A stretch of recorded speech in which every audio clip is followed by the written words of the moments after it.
Uh, he was born in 1925.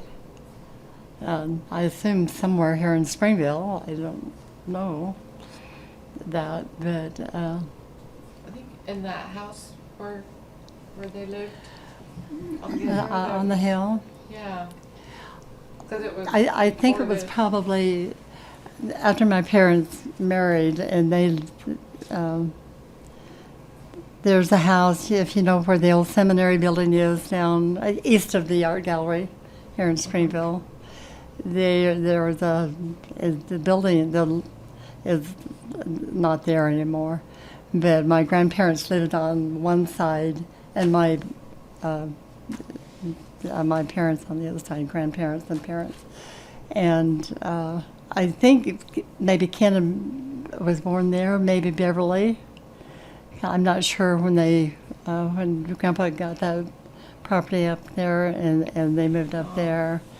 But I know when they lived up on the hill that was before my time, but Ken and Bev and Dave and Blaine they lived up there, up on the hill. But I think maybe Ken and Bev might have been born before. Previous to that. I have a picture of Ken, and it looks like the transom that was in that house. So they were holding him up for a picture or something, or so I still have the picture, but so I could look at that. But that would have been somewhere. My grandfather there were 5 boys in the family, and they started the Boyer Brothers Construction Company. And Boyer Brothers Construction Company, they built the first hard surface road main street in Springville in 1920. So they traveled around the state of Utah and Nevada and doing construction jobs, building roads and that kind of thing. And my father, I think he worked for them for a time. He worked for the photographer here in Springville too, but he was working for Boyer Brothers Construction. And he went out on a job in Nevada one time, was gone for a relatively short time, but I don't know how long it was, anything. But when he came home, Ken didn't remember him. And that just broke my dad's heart, and he never went back to his construction. And he went to work for the cannery. So, and that was in 1928 that he went to work for the cannery. So, that would have been.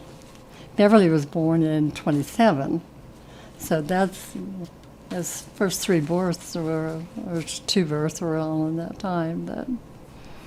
But yeah, that was a sad day because you want to.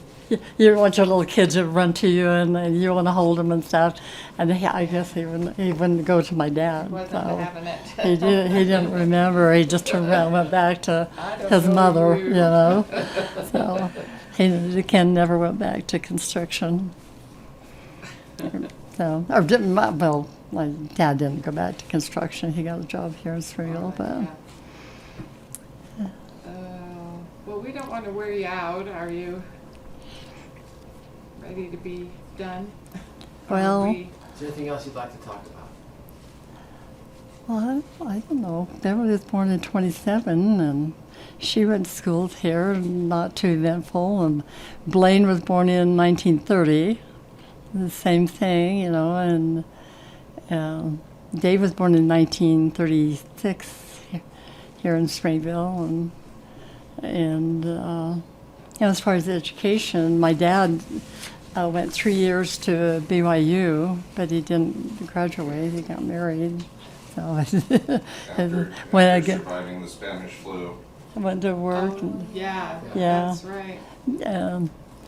Yeah, he was in the service to go in World War I I. understand they sent him back home to recover because he was so close. Yeah, he had After a while. Compared to infirmaries full of sick soldiers that are all homesick, he got to go home presumably eat mom's chicken noodle soup.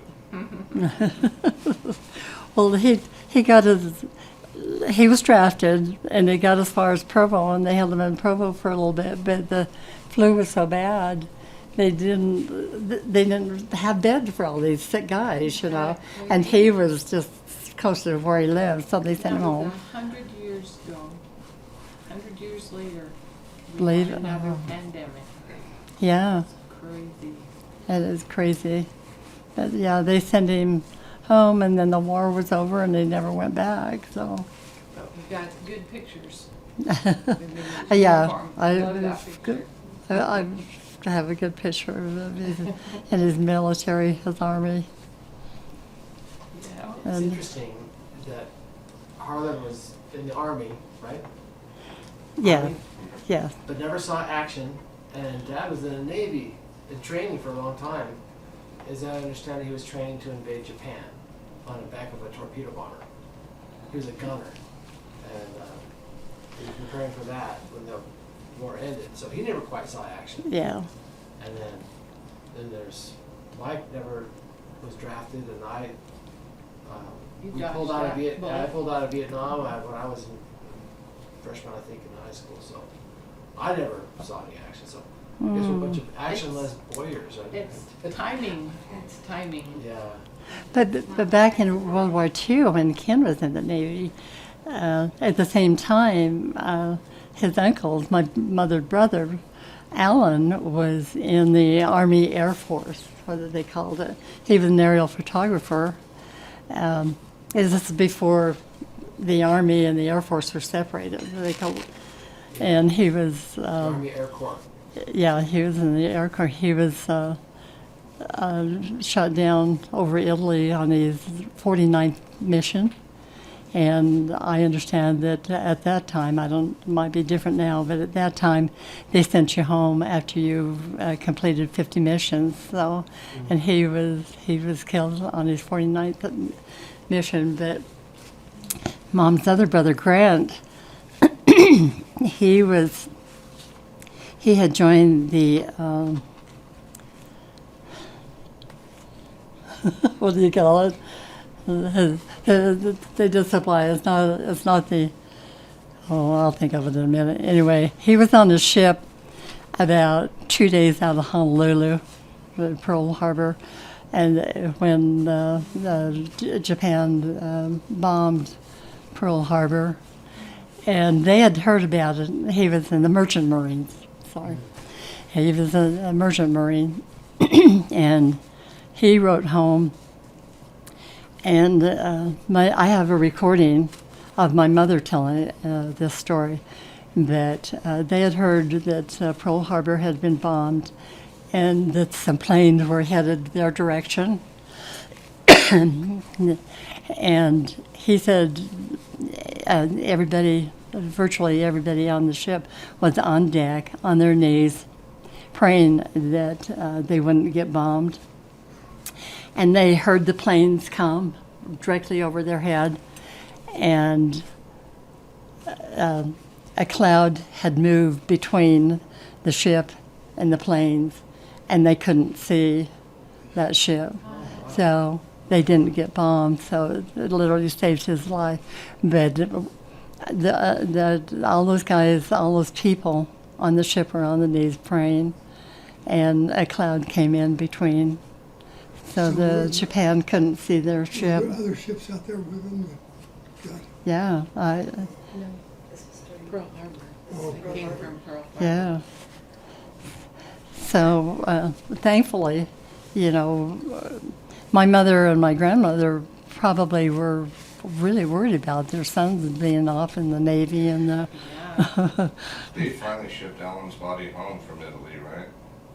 It took years to get his body back. They didn't ship his body and the physicians home until 1948, Wow. 2 or 3 years after the war ended. And he's buried in. He's Spanish buried in Fort. Spanish Fort. Is this Alan Christiansen? I'm sorry? Florence's brother. Yes. He Yeah, was shot yes. down in Italy. Yes, Alan and So, Grant I think were. later in the war they learned that these bomber pilots or bomber crews, they had to give them only 25 missions. In the beginning, Yeah, I don't think they. it wasn't It was Is it- 50. A poor choice of words, a moving target. They Yeah. kept adding more missions. I think some of them even started at 20. Some people were very bitter about that. Yeah, it's like, you're gonna go up there until you die, basically. See. You had a better chance of living in the infantry, probably. Burning through those air crews.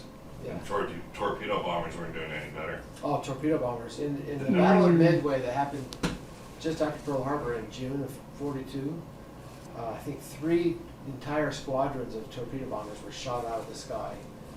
Never even got to drop their torpedoes and try to attack the. And that's where Ken would have been. Yeah, well, Wasn't he a torpedo bomber? yeah, he was he was in a later version of a better plane, but they were slow, and the doctrine was to go really slow and low right at the ship, and then release, fly over the ship as you get away. But they were, The torpedoes were miserable. yeah, a lot of miss. Like 90% failure rate. They would bounce off the side of the ship. Yeah, the beginning of the war, we were not really ready for the war. Knocking on the side of the ship. Yeah, so. So Karen, I thought, so there's Alan and there was Grant, and they're brothers of Florence? Yes. Okay, but I thought that Grant also died in the war. No, he died Grant, in a car crash, wasn't yeah. Oh, okay. I can tell you quite a bit Well, about easy, that. Alan was killed in the war. but- Right, and I put them together. He was going out to Eureka one Saturday night and missed a curve, and they didn't find his body until the next day. They didn't. Well, there's no lights or anything out there, so they can. But he died in his car. That was after the war. That was that was probably about 19.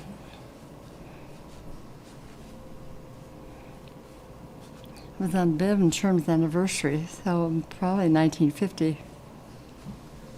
And the phone rang, and we found out that he.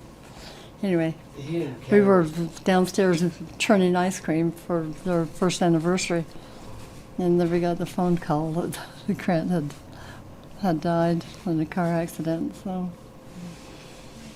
So, and He Grant had- and Ken were quite close. They were close in age and really good friends, as Grandma said. Cousins? Would they be cousins? Grant would have been Dad's uncle, but they were close in age. More like cousins. they were best buddies. I think they in age they were probably pretty close, or Right. within a year or two or But something. Grant was Florence's brother, so that would have been Dad's uncle. Yeah. Yeah. Uncle. But an uncle that happened to be about the same age. Yeah. And Dad, I remember Florence just telling me, after Grant died, Ken was never the same.